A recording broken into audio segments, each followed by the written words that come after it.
Day, please introduce yourself. Good day, ma'am and sir. I am Daisy Maborang Gayudan from Alangigan, Conar, Apayao.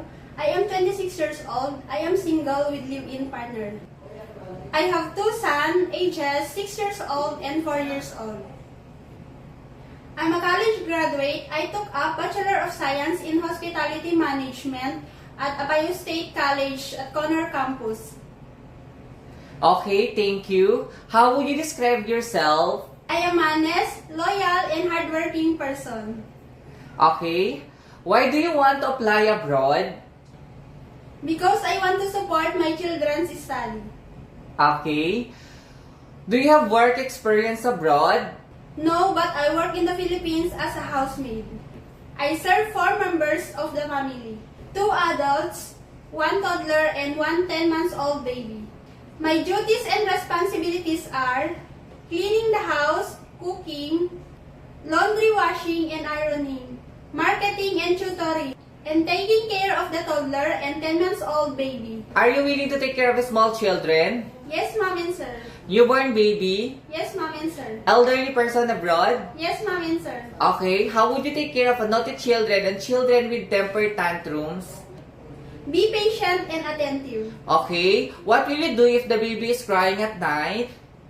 I will check the diaper and I will check the body temperature. I will check also if the baby is hungry. Okay. What will you do if you become homesick?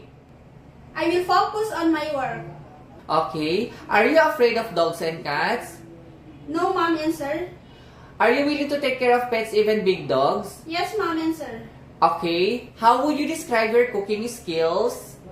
I love cooking very much and I know how to cook a lot of Filipino foods. Like adobo, sinigang, and michado. Dinengdeng, pansit, and soup. Papaitan, igado, and dinakdakan. Okay. Do you have food allergy?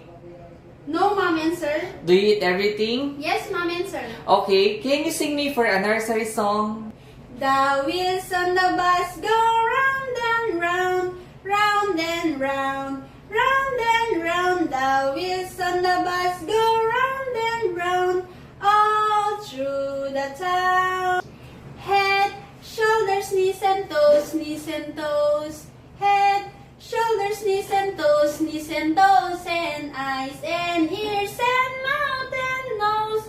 Head, shoulders, knees and toes, knees and toes. Rain, rain, go away, come again another day. Little children want to play. Rain, rain, go away. Do you have the full consent of your family to go and work abroad? Yes, ma'am and sir.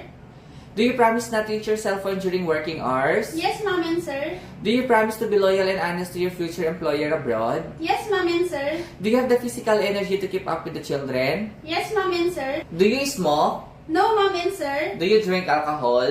No, ma'am and sir. Do you have surgery? No, ma'am and sir. Do you have body tattoo? No, ma'am and sir. Do you have previous sickness in the past? No, ma'am and sir. Are you willing to share it with the children and elderly person abroad? Yes, ma'am and sir. Are you willing to wake up very early in the morning and sleep late at night? Yes, ma'am and sir. Are you willing to work during day off and employer will pay your overtime? Yes, ma'am and sir. Okay. What is your final message to your future employer abroad? Good day, ma'am and sir. I am Daisy Maborang Gayudan from Alangigan, Conar, Apayao. I am honest, loyal, and hardworking person. Ma'am and sir, please choose me as your helper because I am very responsible person.